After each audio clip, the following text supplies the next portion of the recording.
nature and does not take into account your personal situation. To make sure you get the most out of wealth, wine and wisdom, folks, please follow the house rules. Don't be a wallflower, get involved in the chat and enjoy this episode of Wealth, Wine and Wisdom.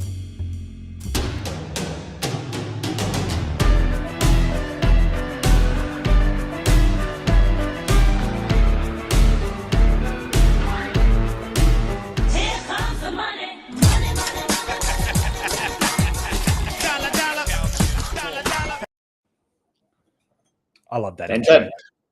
Happy Friday, my friends. Happy Friday, mate. How are you? The moment we go live, you go blurry. What's going on?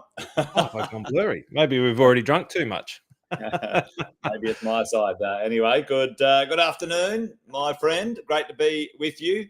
And folks, welcome along to another Wealth, Wine and Wisdom. We're going to attempt it not to be a wealth, wine and whinging. As Sam called it the other day, we'll do Wealth, Wine and Wisdom. We'll see how we go, Fenton. So while we kick into gear, team, happy Friday to all of you. Happy grand final weekend. Go the Storm, go the Cats. I've got them here, even though they destroyed Hawthorn 2 weeks ago, which I'm still getting over.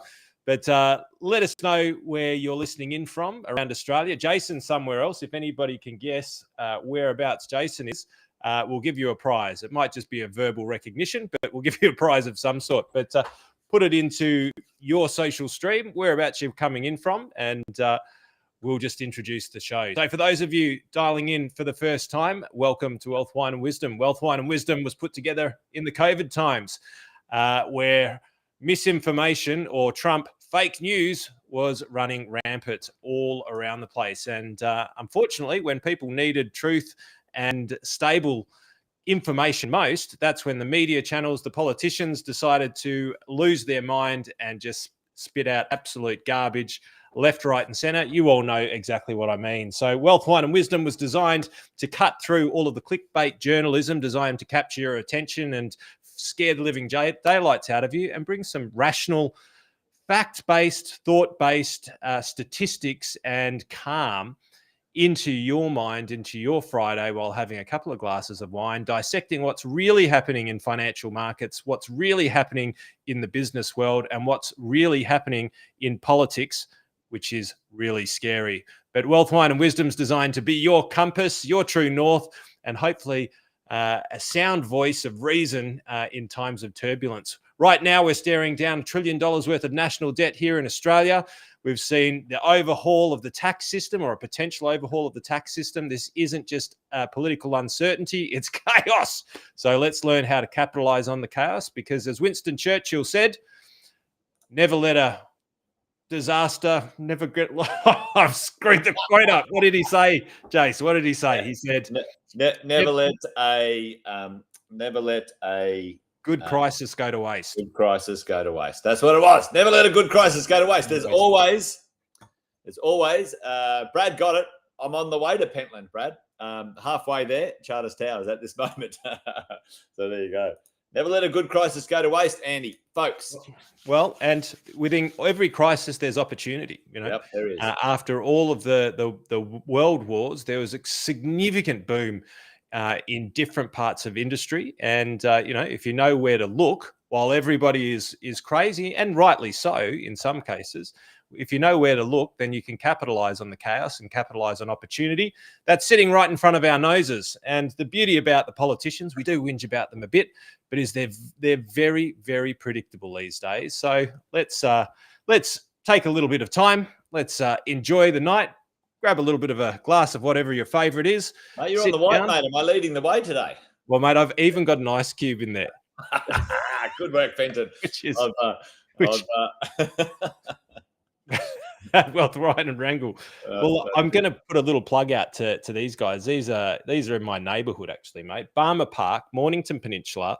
Their Pinot Gris punches well above its weight. They've got a vintage Lighthouse Cab Sav now on their menu that'll make your mouth water. I've just grabbed a half case of it to put down for more episodes of Wealth, Wine and Wisdom. Well, I'm coming your way, mate. You know I like a good Cab Sav, and I don't mind a Sav Blanc. I always stick with the old Oyster Bay. I'm not a sophisticated guy. It always delivers, but Great to have you with us, folks. Fantastic. I noticed, Andy, that you've added now politics to our lineup of expertise. Well, I wouldn't go that far, folks, but you need to be aware of what's going on in the world of politics because they are menaces. We call them the number one menace when it comes to your wealth, and that is certainly something that we learned when we were away only a week ago, folks. We did a live Wealth, Wine and Wisdom from Malaysia, KL, talking about different tax systems around the world, Andy. And you and I are going to do a couple of hours of keynotes coming up soon when we catch up with all of our business and high net worth clients up in Brisbane. But one of the takeaways probably, a couple of weeks later now for me is that there are some opportunities worldwide if that is part of your plan. But really, quite amazingly, Andy, I thought after hearing about the different tax regimes around the world, by and large, Australia's pretty fucking good. We're pretty good. Yes, the politicians are carrying like pork chops, and that's not unusual, I don't think, in real terms. But we do still have some reasonable flexibility. Hopefully, it maintains. We've got to keep an eye on that. But I'm still coming back from that. I'm quite chipper about the situation. We do need to vote with our feet. We do need to keep an eye on these pricks and make sure we keep these institutions and politicians honest, folks, because if we don't react, then they'll just keep doing stupid stuff. But by and large, we do have a good country. And in comparison, we should take advantages of the rules in this country, Andy, before having to leave. Yeah, get in there. Get in there. Get in there. Yeah. It's much the same. Look, apart from the fact that it started off and with a very interesting keynote about birth tourism, which really for me was a nice challenge in learning not to be judgmental straight off the bat. So that was good, and then understanding the different perspectives. But I guess one of the things that it took from that, and I don't need to explain what that was, but we do have a narrow view in Australia. I do think that we're a little bit of silver spoon in mouth in comparison to other countries. We haven't had the really horrific times that some other countries have had, which means that they think very differently from us. But it doesn't mean that we're immune, right? It doesn't mean that we're immune. And the story from a bloke called the Tax Terminator, which I love straight off the bat. He's a bit of a weapon in tax when it comes to multi-jurisdictional different countries. And, his story was one that, he was from Venezuela. And, I used to take people kite surfing to Venezuela as a part of a business. And Hugo Chavez ultimately stole money from everybody's bank accounts and redistributed it around the Venezuelans, or really into his own pocket.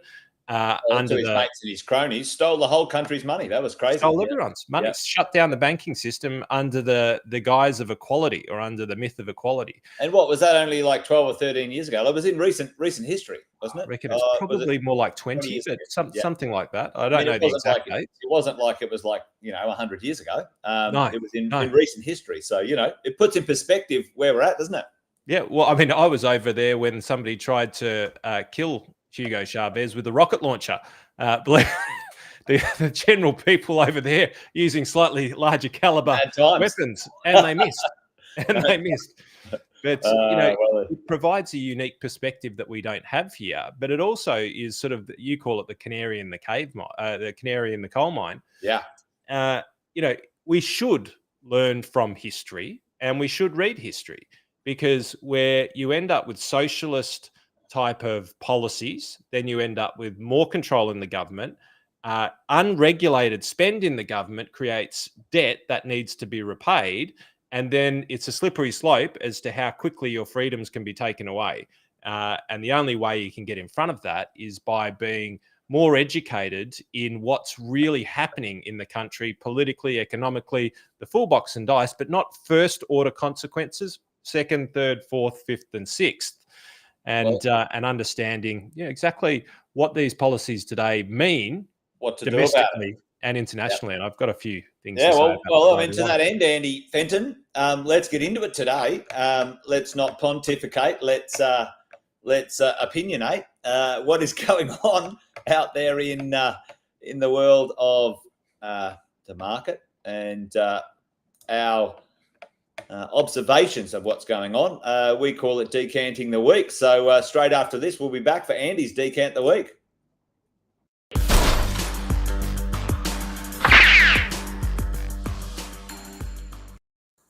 All right, what's going on, Fenton, in your neck of the woods? And Heath and I. Well, I love the pop stars got in there and given me a bit of a 1-2 whack.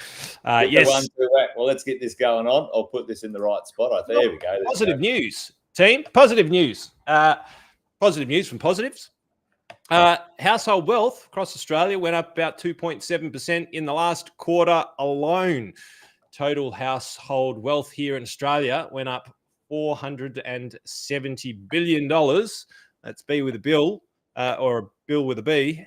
It wasn't that long ago that $1 million was a lot of money, was it? It feels like billion was never used like 5-10 years ago, and now we use billion all the time, and trillions the new billion. But anyway, team, $1 million, yeah, $1 million. Everyone's going. He's got 2.7% richer in the quarter. 2.7% more wealthy in the quarter. So begs the question, where did it all come from, Jason? Well, I was going to say, let's have a guess on that one, because I don't think it'd be difficult to guess, Andy Fenton. Right? Well, whack it in your version of the social chat, wherever you are. Where do you reckon most of it came from in the last quarter, or even the last year? We've got some statistics that we can. Probably the last 5 years, to be quite honest. But what do you reckon, folks? Let us know. Where did this wealth come from? Up 2.7%, 470 billion in the last quarter. Now, I did see, I might get the stat on it, but we're up many trillions of dollars in total value in the world of property, that's for sure. But I'm sure people are going to, I'm going to chuck it in there, Fenton. You might be right.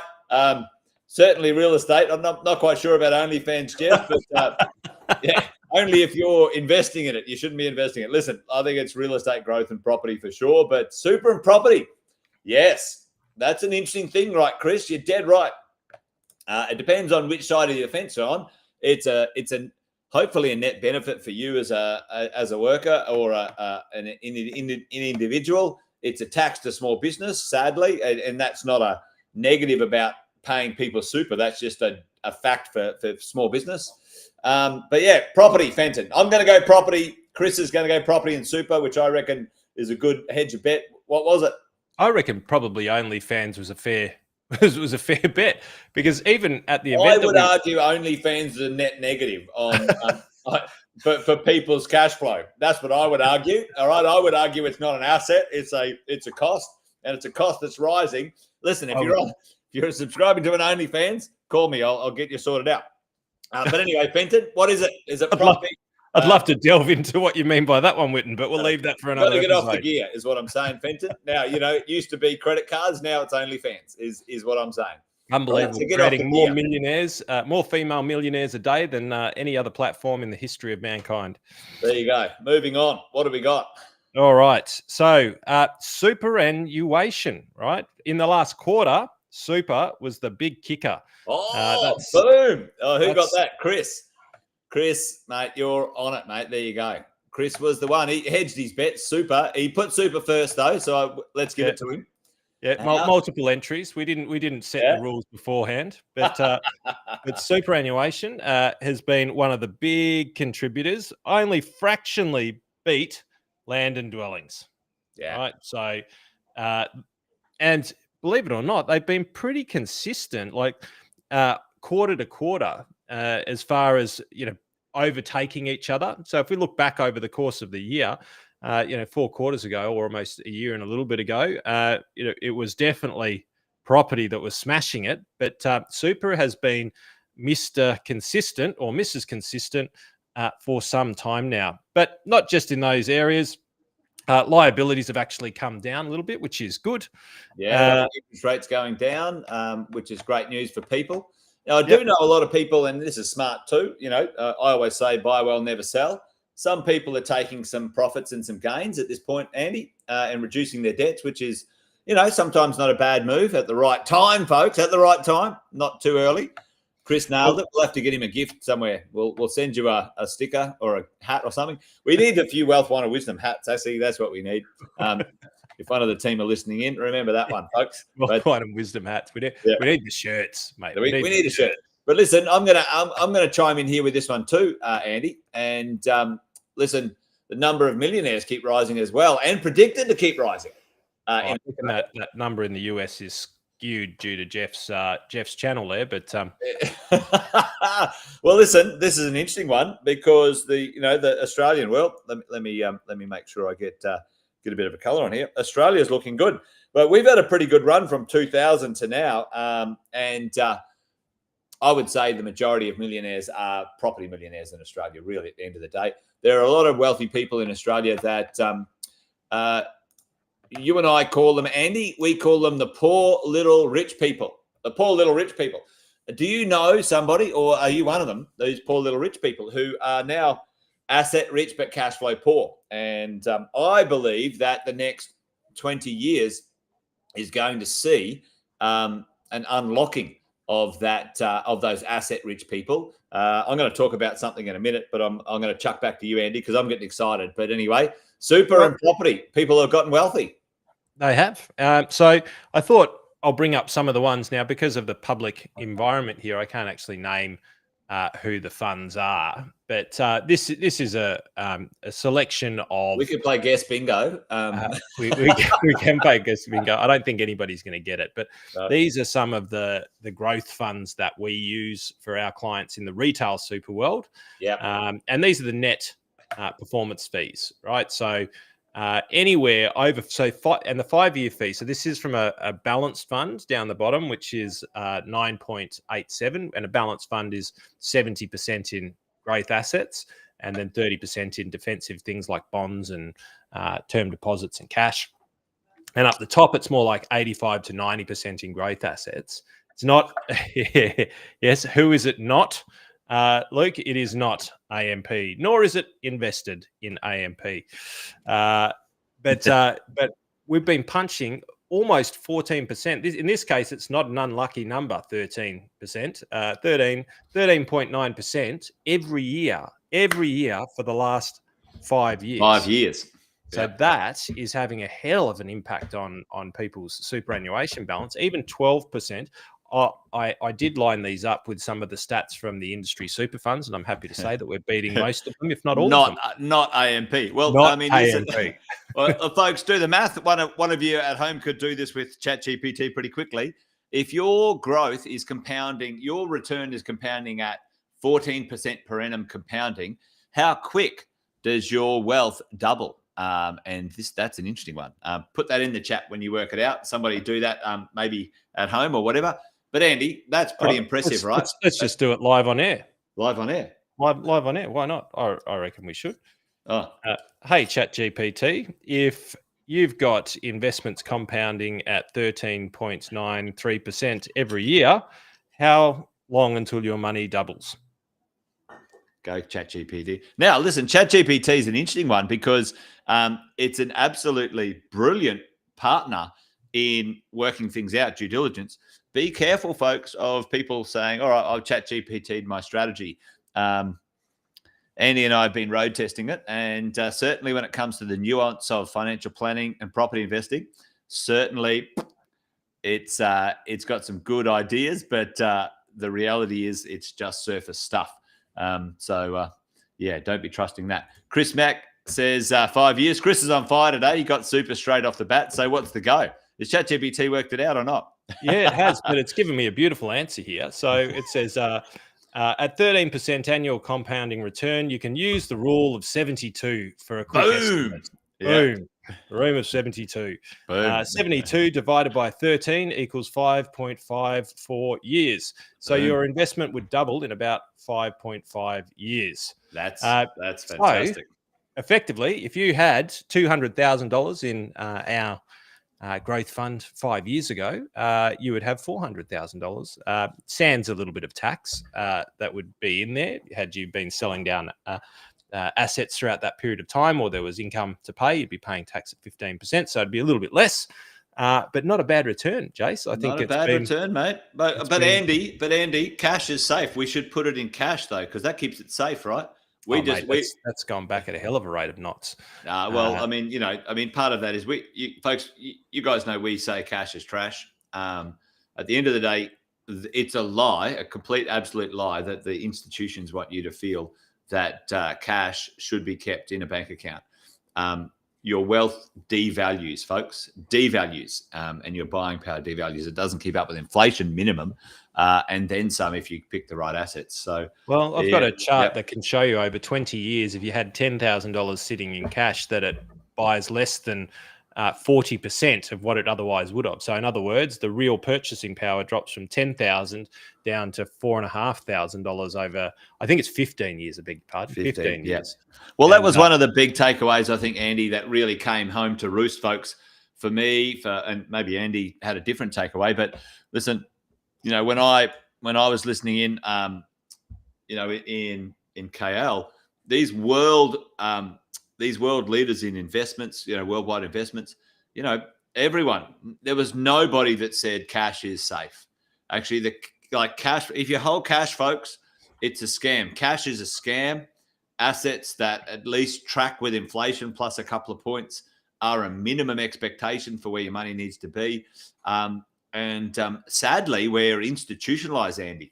We're institutionalized, folks, that, investing is risky and money in the bank is safe. What an absolute crock of shit. Crock of shit. Yeah, crock of shit. But anyway, that's what we love. We love to learn, and then we love to teach. And also, more importantly, folks, we love to implement.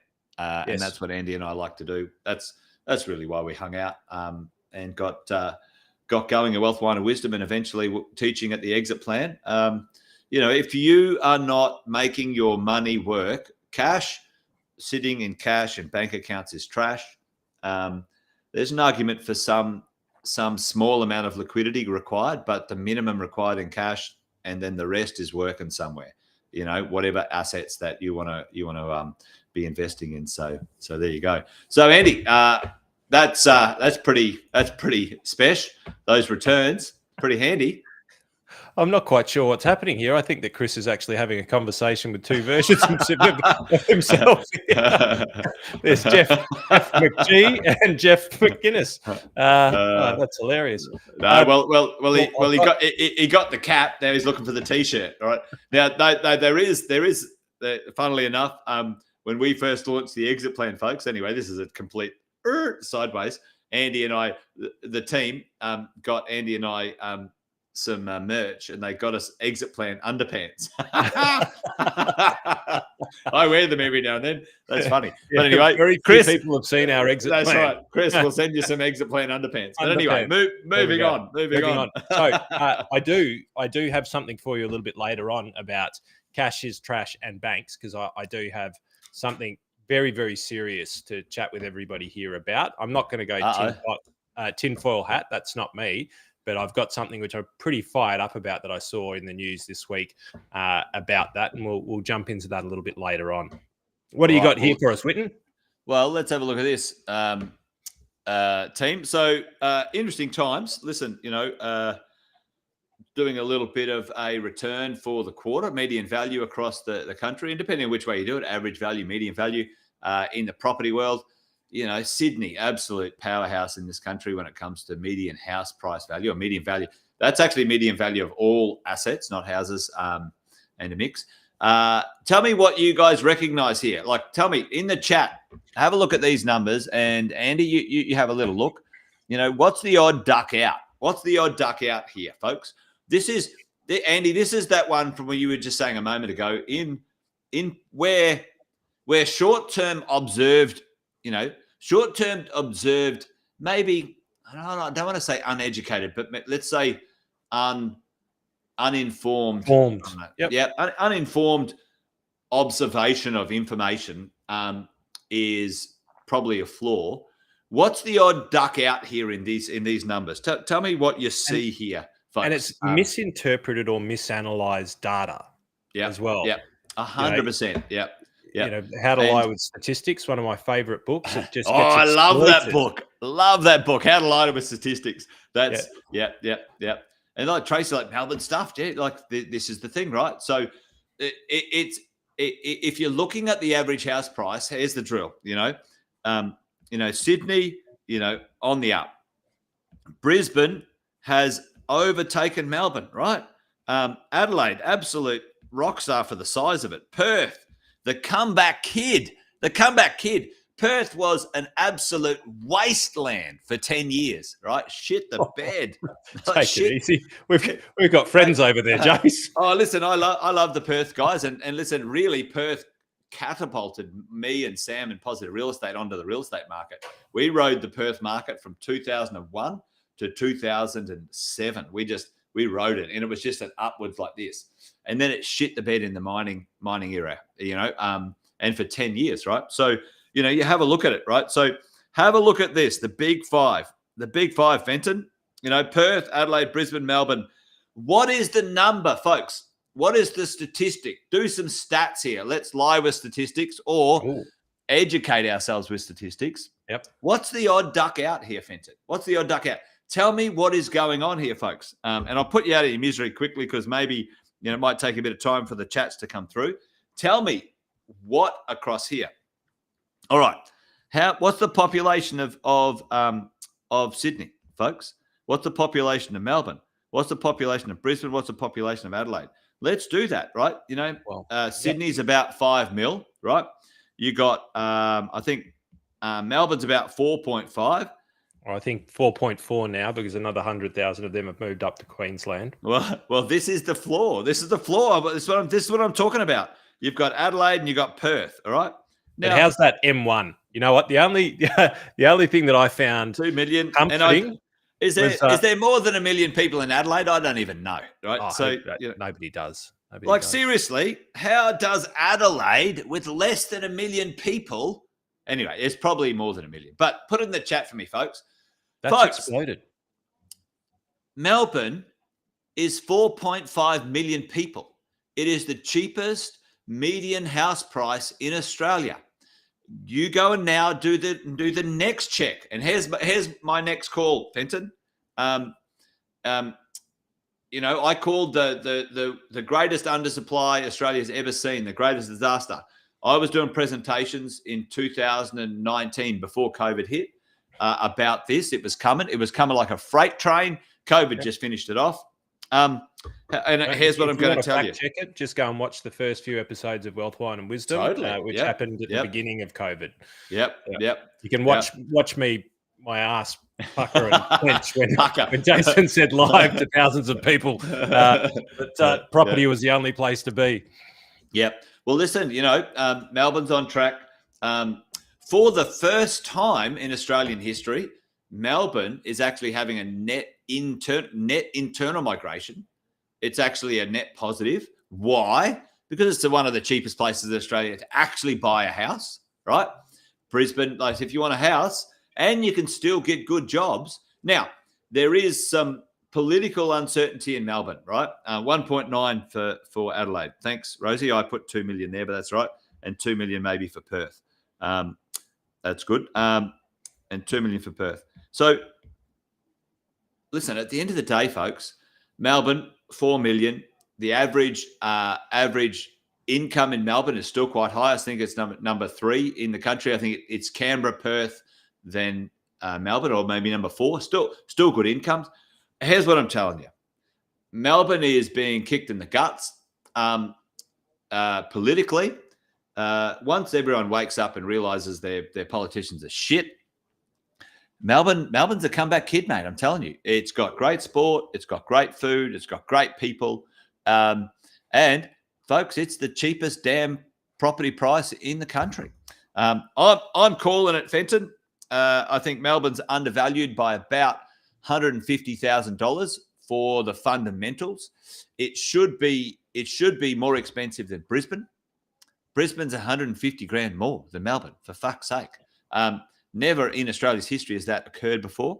Not that I'm negative on Brisbane, but here's the drill.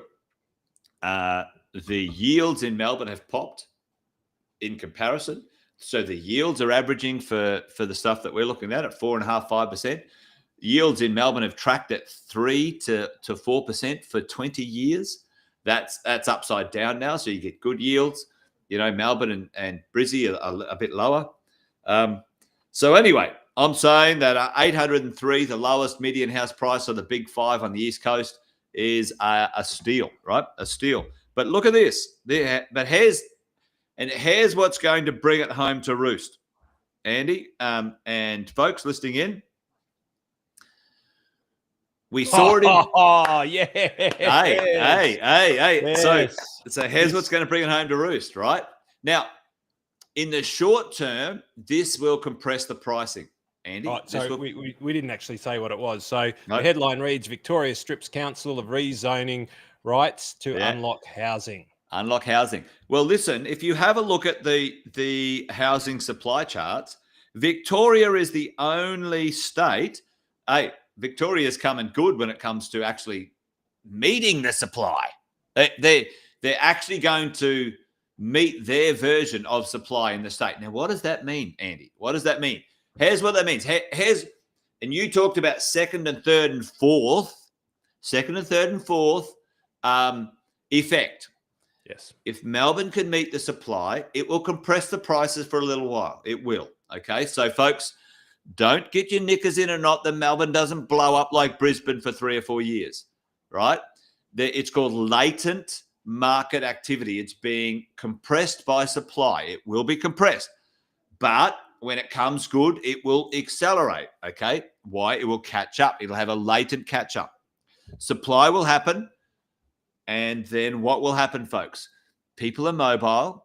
Now, if you have to fucking, your first home, you're in Sydney and you're paying 1.5, where you can go to Melbourne and you can get a house for 750, right? And still get the same job. Here's my call, Fenton. The next 5 years, Melbourne's going to get an influx of Aussies. It's still a great place to live. If the government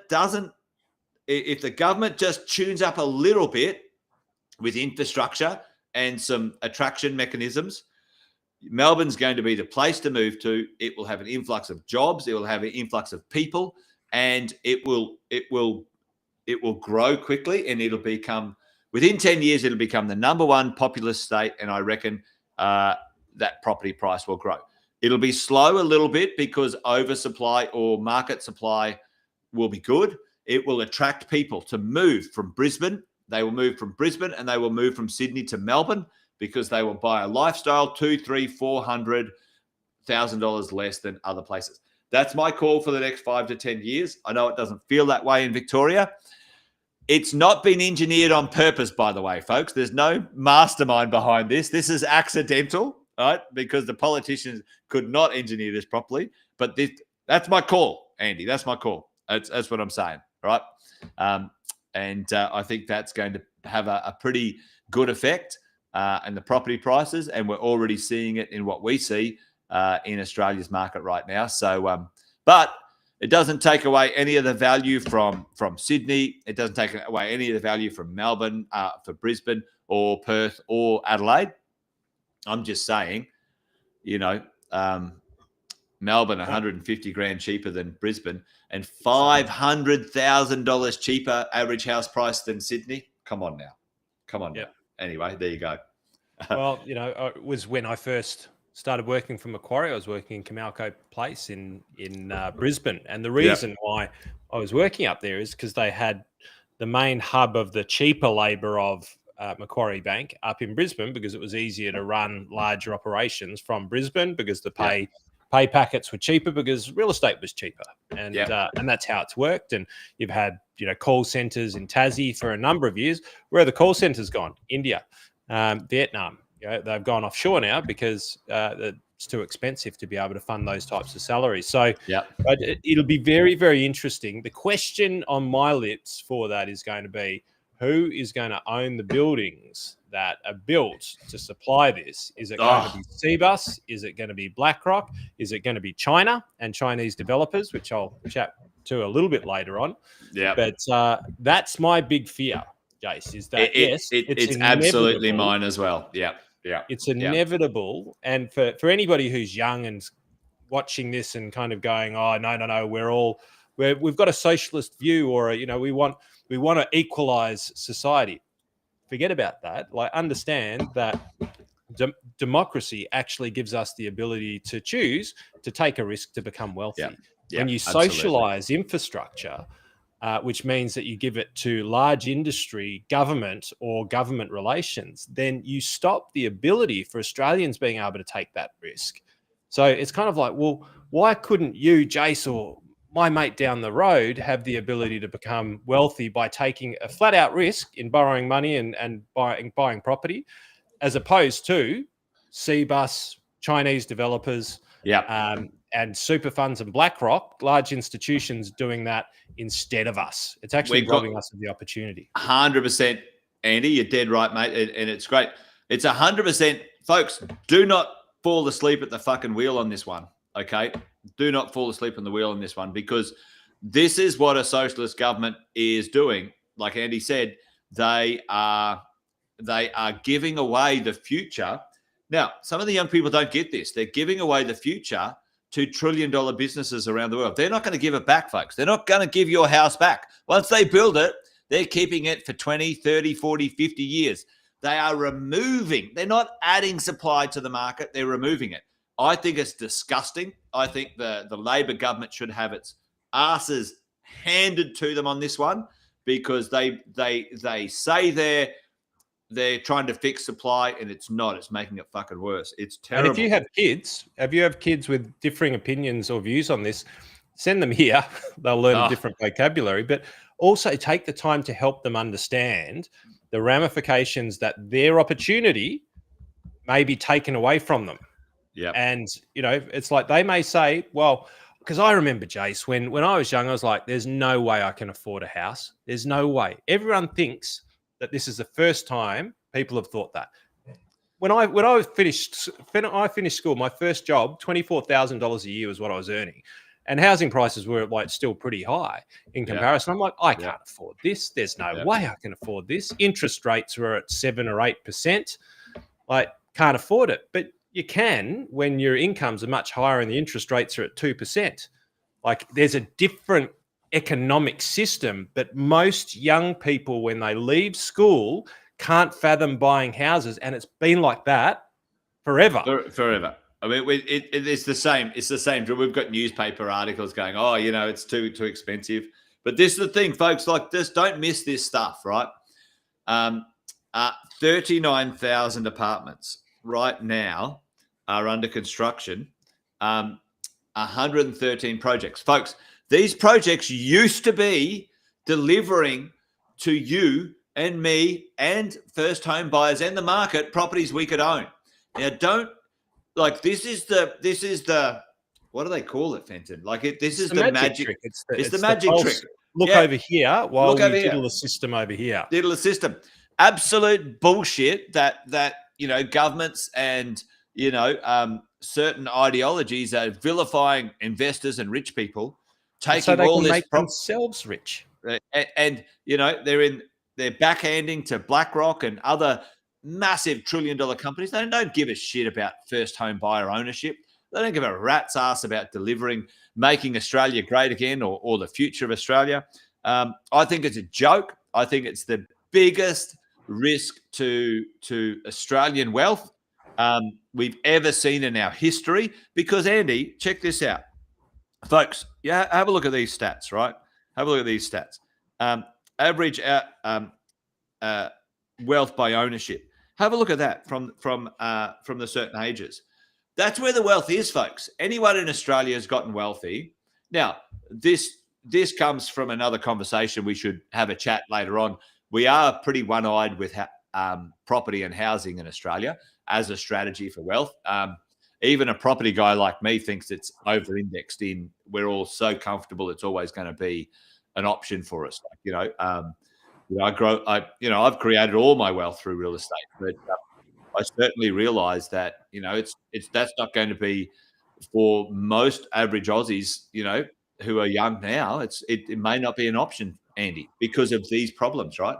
Mate, not until we have a critical mass population Yeah. You look back in time in any developed society, right back to the days of the Romans, right? Basic, but different types of currency, where society develops, where it is underpopulated but desired for resources, lifestyle, whatever, or populace. It expands until the population stops growing. That's just what happens. And then then politically you need a very strong system because we're lucky. We've got resources. We dig them up. We ship them out. People want to come here, so we've got net migration in, and as a result, that expands property prices. It's just natural until we hit the critical mass. Yep. And there's a balancing act with the type of immigration you work with, and that's not my expertise, so I'm not going to make any opinion on it. But at the end of the day, you want people who bring money and are happy to work and buy a property and consume things, because that makes the wheels go round in this economy. But really, at the end of the day, and I might sort of throw back to you, Andy, because I know you've got a couple of things. Here's some interesting stuff, and I'll throw back to you on this one. But what happens when Australia's baby boomers hand $5 trillion to their heirs right now, right? Very interesting right now. And we've been talking about this the largest wealth transfer ever in history coming in the next 10 to 20 years, folks. What was Andy, I'll chuck this to you maybe too, and the folks sitting in, what has Sam been teaching prior to the last 2 or 3 years? What was his catch cry when it came to the type of property that we should be buying, folks? Because he saw this. He's seen this for 5 or 8 years coming. What type of property was Sam encouraging? And we all purchased. I've got many of them. They've been my best performers. What style of property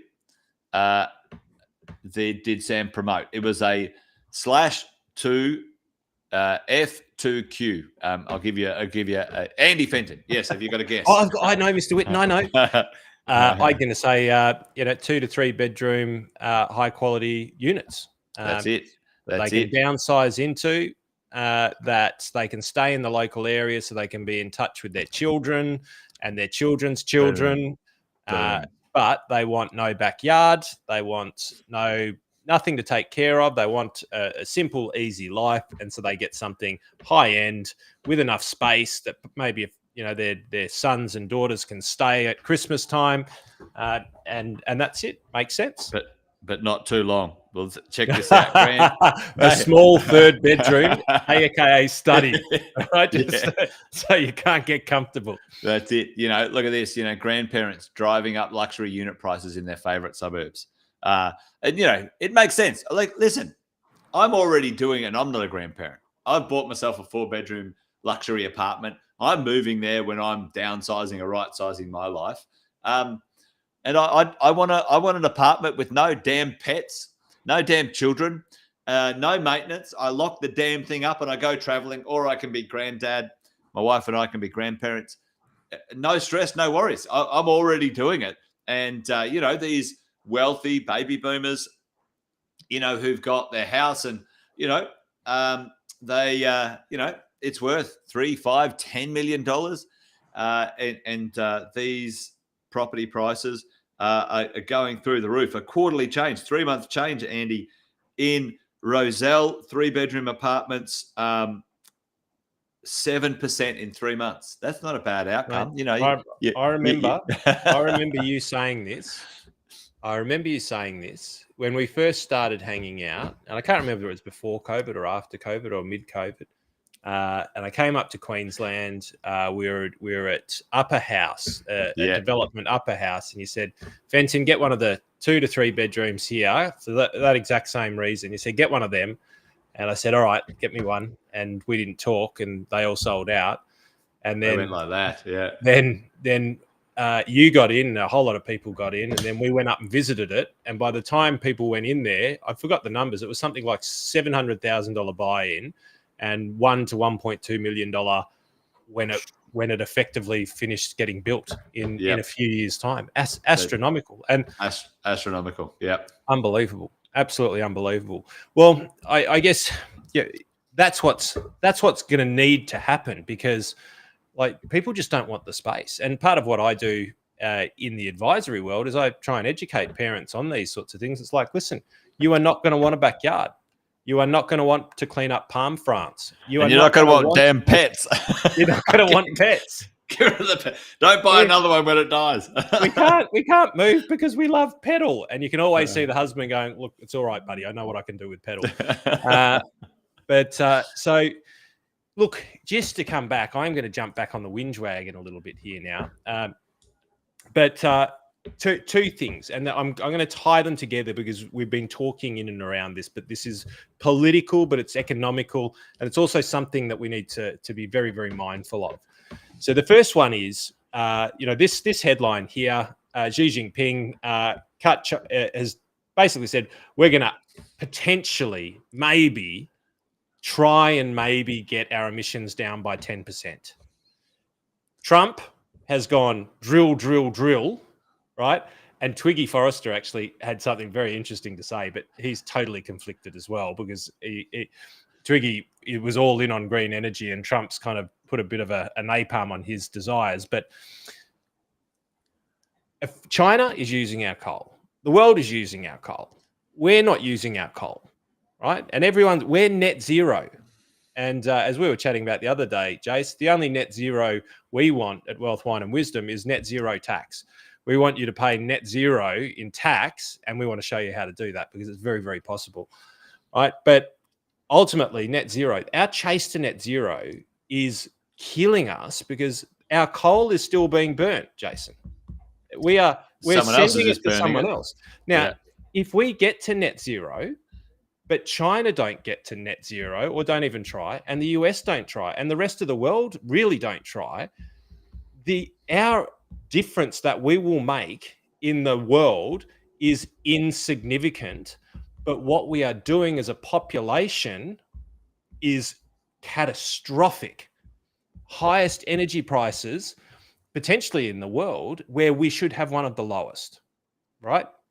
So number one, I think it's good to think green and to look green and to go green, but it's not at the detriment of our competitive nature as a country, because we're competing. Mark my words, people. We compete. We compete for the best people in the world. Well, the number one thing worldwide. I should grab this study. It was a really good study, which is economically a country and its population, if it's got access to mid to low quality energy, it's wealth and innovation, folks. Wealth and innovation, health, wealth and innovation is exponentially growing. If you've got cheap, consistent energy in this world, then your potential of expanding the economy and innovation and technology and solving the world's problems, right? Like innovation only happens. You want to solve climate change, you want to solve, diseases, you've got to have access to energy and cheap energy, because when you don't have access to cheap energy, businesses can't run. It's a crazy thing, right? It's a crazy thing. So it's a negative self-fulfilling prophecy on the opposite, isn't it? I'm all for net reasonable. And I think that in taxes as well, we should have net reasonable. I'm with you. We like the word zero because it's exciting. But at the end of the day, we all pay some taxes. I'm just a big fan of paying them when I think they're due, with consumption and other factors, right? 100%. All for paying our share. When it pushes too far the other way, you're going to have people like us try and pull it back the other way. That's just the way it works. Extremism promotes extremism. Yeah. And what we want is less volatility. But the reality is, like I can tell you, 2 bottles of gas, I paid $1,400. I shouldn't have balloons going up for that, but $1,400 for 2 bottles of gas. All right. Well, what's the takeaway, Fenton? What's the takeaway of this? Well, that cost me $400 a few years ago, right? So it'll keep inflation here. It'll keep high cost of living here, which starts to then degrade the quality of living for people, really, at the end of the day, and the ability for people to get ahead, right? 100%. Yeah. Absolutely 100%. So just be aware of these conversations when it comes. But China is a main player because we are competing against China. We're competing against every other country. Just as we need to understand that as a nation. Like we do at the Olympics, there is an economic and political, we compete, and it should be healthy competition. But right now we're losing it because of policies like this. Yep. And then we've got our Jacinta Allen, which is our premier, who is now scooting over to China. It's funny. Maybe she's going over there to hang out with Dan Andrews. I'm not quite sure. Maybe there's a good bar over there. What's going on there? So she's going over to China. I think, Jason, right, because she's going over there in part to fund the suburban rail, which is bankrupt, right? It's basically bankrupt. They have no funding for this thing. So this thing needs to be shit the bed on this thing, right? It should have been one of Australia's greatest infrastructure projects ever. It should have been. That's what it should have been. And it's unfunded. I blame the CFMEU. I fucking unions, mate. Well, but anyway, they've got some interesting stuff going on in the news as well at the moment. But Jacinta's going over there, and I reckon she is going over to chat with Chinese property developers to populate South Bank and the area on top of the suburban rail, and get the Chinese property developers to come out and build Melbourne out, because she needs to pay for this thing somehow. And this is closing the loop on the conversation. My tip, Jace, and this is what I want people to watch. I may be wrong, right? I'm guessing here, but it's an educated guess. I reckon she's going over there to do some deals with Chinese property developers so she can fund the bankrupt project of the suburban rail loop. And in doing so, takes your ability, Jason, my ability, my next door neighbours, your next door neighbours, every Victorian in Australia. It takes their ability to buy and put their money at risk in order to profit from the development of those properties. But it also add value to the Australian economy. Like, this is the thing. No politician is calling, hey, Aussies, we need to invest in our country. Let's do something together. You know, I've not heard one iota out of any of their mouths are like, all right, well, let's make Australia great again by, you know, I think I shared. You can't use that headline because you get Trumpified when you use that one. That's true. But really, at the end of the day, like, I mean, you know, we've got one of the wealthiest super systems in the world, and they're off somewhere else in the world investing in property. Like, it blows my mind. Can you start up a self-managed super fund and invest in property? ASIC is going to have a good look at you, because that's not right. Yeah, that's not a good idea. You know, don't help the Australian economy. But, one of the most successful asset classes in the history of Australia. No, that's too dangerous. Too dangerous. Fucking hell. Yeah. You should not invest in those things, young man. You do not know what you do. Yeah. Anyway, institutions, mate. The three menaces, right? You know, the politicians, the institutions, and you know, the relationships you have. Like, those three are the big eroders of wealth. Yeah. Yeah. And as we come to a close, so that's my tip, Jace. I think that's going to happen. I think it's a foregone conclusion. I think that's sad, but I really want people to know about it, because ultimately, like, the other part is get in on the game, because if they're doing it, that's going to have an effect, right? So be aware of what's going on so you can make educated decisions. Right, closing the loop on cash is trash, Jace. Let me see if you can pick up where I'm going with this, because everyone's going to think I'm wearing a tin hat or a Alfor hat. Let's see if we can pick up what you're putting down. Westpac is phasing out some of its tellers and replacing them with new branch concierges, whose roles will be to assist that was a Freudian slip. Customers in using the banking app, ATMs and website. They're going to axe 200 bank tellers as a part of a major restructure. I'd say that's only the tip of the iceberg. So why do you think... I don't know, Andy, can you hear me? I can't hear you, so I don't know if your microphone's dropped out or if that's just me. I can hear. It looks like I'm coming through, mate. Can you hear me? Or have I dropped off over your side? Hear you. Yep. Okay. So I am not wearing a foil hat. I have been through this, so follow my line of thought.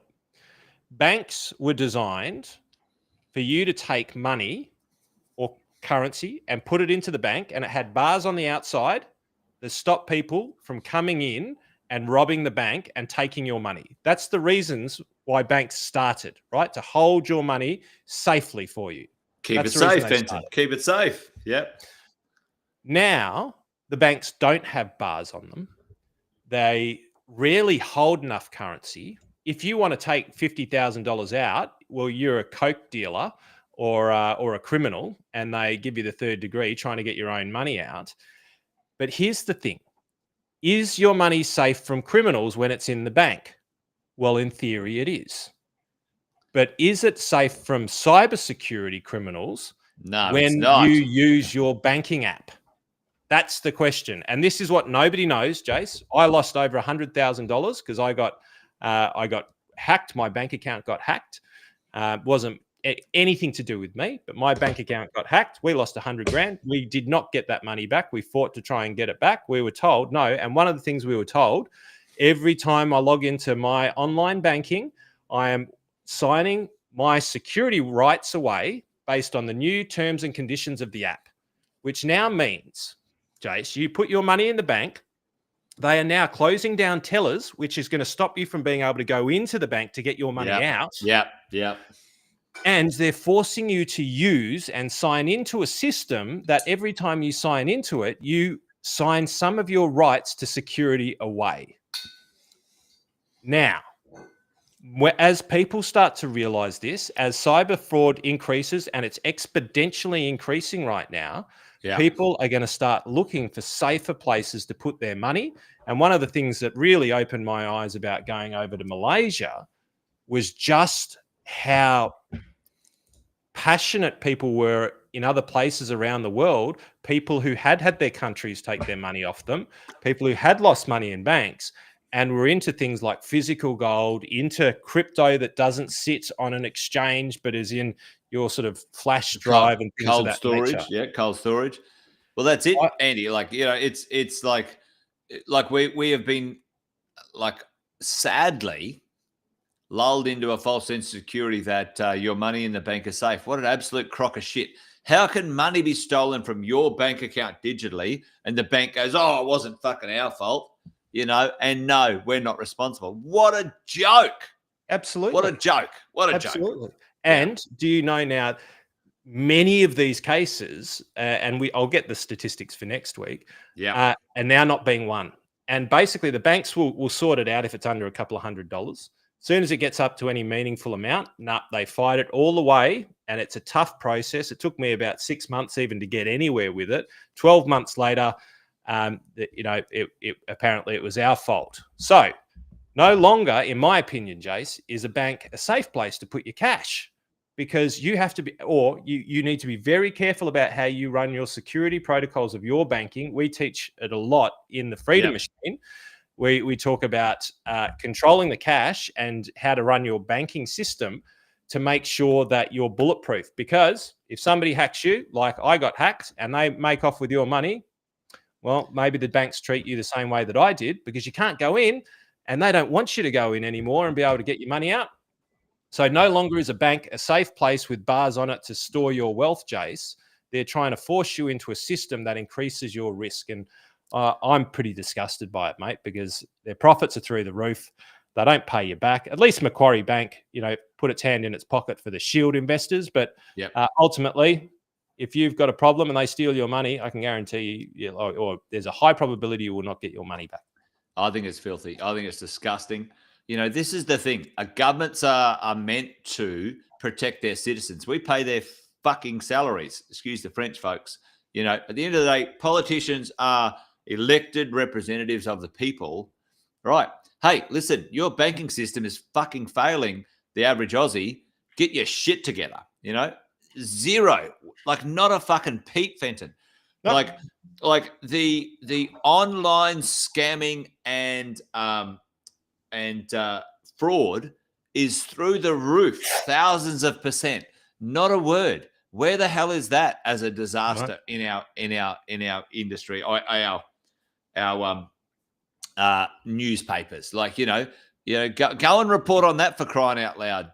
Because they don't have the answers for it, and they don't have a scapegoat, because the scapegoat is the very institution that they're trying to buddy up with, who pay a lot of their campaign bills, Jace.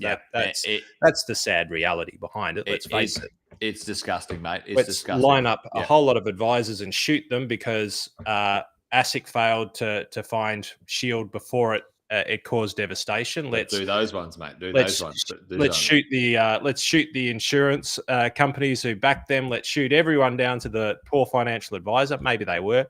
The rating agencies, like there's a long chain of systemic. Oh, that's the other thing, Jace. I read it just the other day.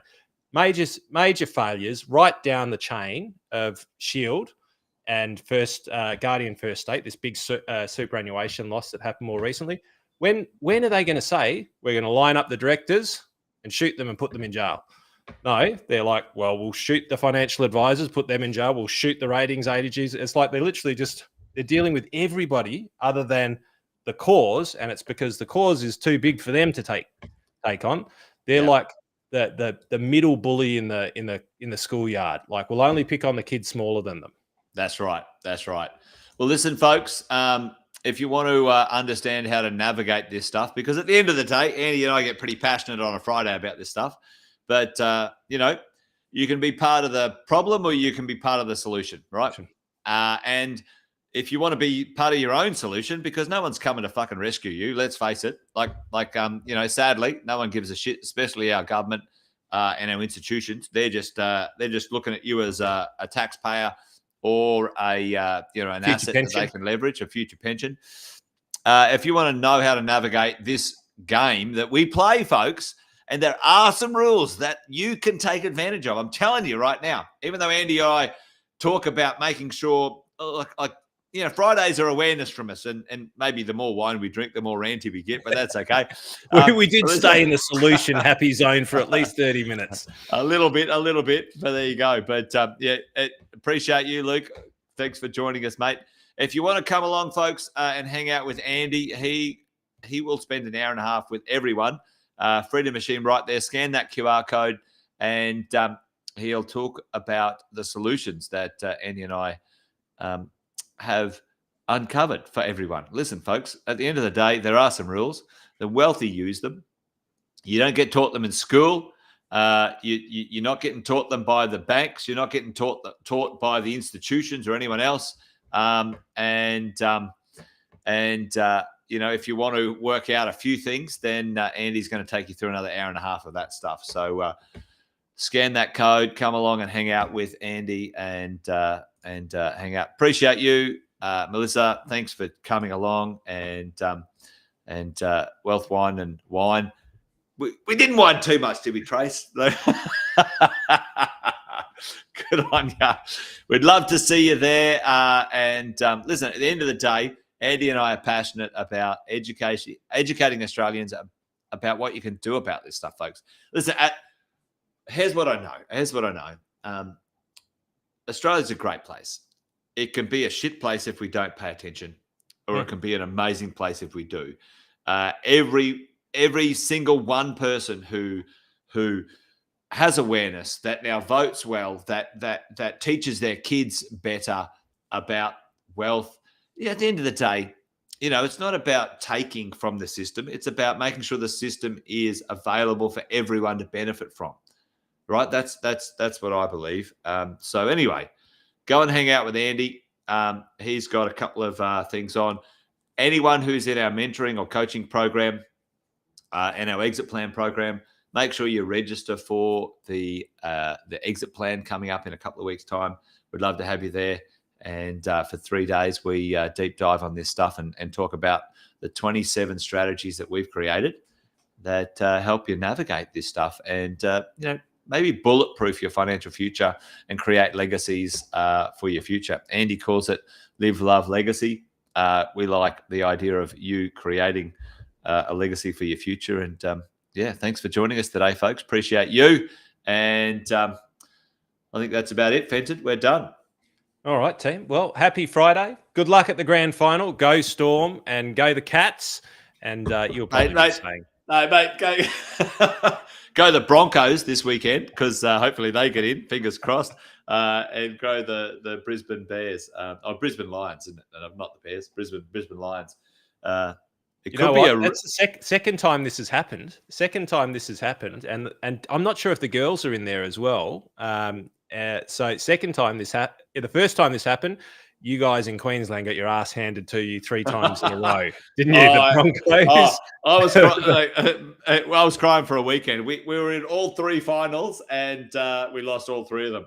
Hopefully, it's not a repeat. Well, mate, I'll have a little bit of a cheer for the Queenslanders as well, mate, because I'll maybe go a little bit for the underdog. But team, have a wonderful weekend. Thanks for hanging out with us. Hopefully, it was worth it. Please educate your children with less swear words.